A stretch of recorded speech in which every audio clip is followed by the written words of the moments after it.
Bishop Sheldon Mwesigwa okushabikiriza okwehara okutamagara gaabo omukabi n'obuyaba naaborera enkuyanja y'abakristayo abeteranira akanisa ya St James Cathedral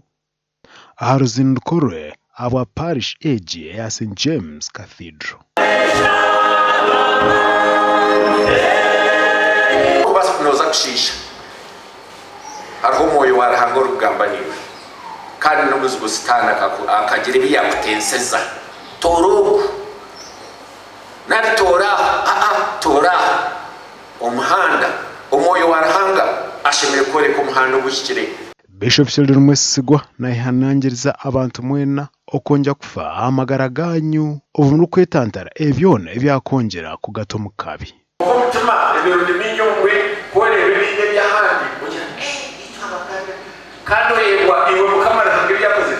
ebyabwire n'abantu ababwire. Dean wa St James Cathedral, the very venerable Reverend Canon Nathan Bobbs Mwesige yasima Bishop Sheldon Mwesigwa abwe bintu ebinje byentunguka ebyakolire oburebelezi bwankore kwihaba Bishop. Ukasa parishe manesa parishe ya cathedral denare ya cathedral ya tutaya ira omurungo gw'ikuminamukaga abakaki yasemya kw'ikuminamukaga omurebelezo omu kandi buri mwaka atuye nasitayira ekikulu munonga n'okubendeza okujuru kama witasi. Hanyuma yo kurisibwa ekigambo abantu bingi omu n'omunyishengerokazi abwambara City Charity Kibaju bajunwa ebintu byona ebindabiremu ebikozire kuka kureba mu mbedemirwe ekigambo kimwe kwatura kagambira mpanga tinjuna.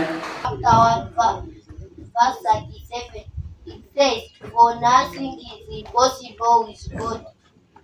Omugandi twaza kanisa ya St John Rugazi Church of Uganda area hansi ya All Saints Church of Uganda Great Ambara Kidikonera oburebelezi ninkore aho murembo rwambarara abakristayo bayo obebembiremo omuburizi Kenneth Twinomujone wanja kwekoramo umurimo okurundana sente zo konja kugurira itaka ekanseji.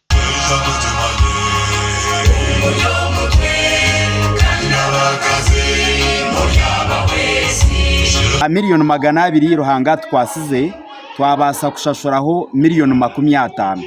sofa ntubura miliyoni 500 kandi wishemwe Nathan Kateba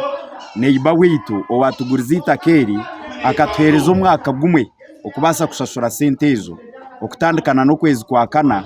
uko mwaka ogwo guturumu sofa hati no kwa mshanju twashashurireho miliyoni 50 ntumanyangura iza kutukwasa esente ezo nshashurwa izina rya mukama ndihimbisubwa atubaretire miliyoni 2 necweka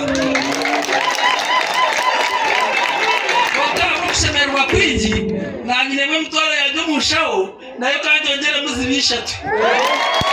shemerwa ahabwa mularo y'abantu bababine no kwehayo ukora mukama abo kuba abargazi bani bagura itaka je kanisa kandi itaka nico cyo bwiga omusomo amba zitu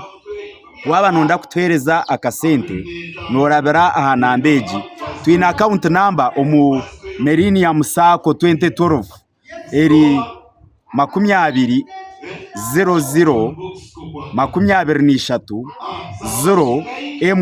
0 enambejo na account number eriyo Merini ya Musako omazina ga St John Rugazi Church of Uganda haza Rugazi eya ara abwa TV West ni Senyomo Gideon na Sengendo Abdul Karim.